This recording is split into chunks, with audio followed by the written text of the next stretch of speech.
يا ترى الولد اللي قتل زوجته وعشقها والشخص الثالث ده هيعاقب بايه؟ هيعاقب بالاعدام شنقا. ليه وعلشان ايه؟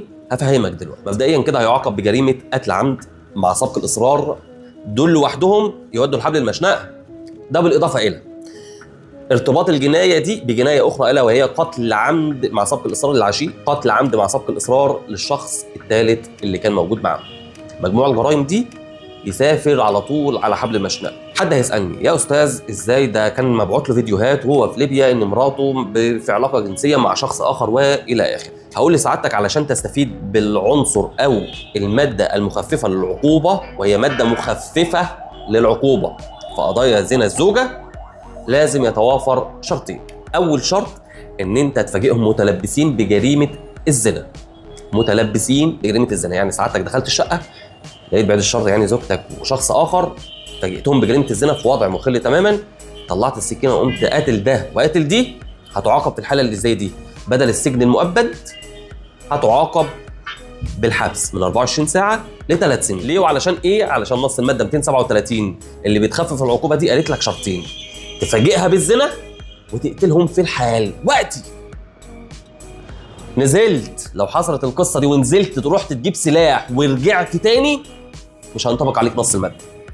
ما بالك بقى هو جاله الفيديوهات هناك، قطع الاجازه، نزل ركب مواصلات، قعد ليله او ليلتين على بال ما وصل البيت وقام نازل قتلهم كلهم. هل هيستفيد بعنصر الماده دي او بالماده دي؟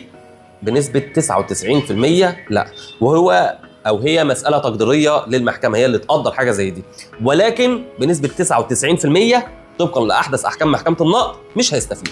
فبالتالي عقوبته هتكون الاعدام، وللقاضي ان هو ينزل درجه من الاعدام للمؤبد، بس الاحتمال الاكبر الاعدام.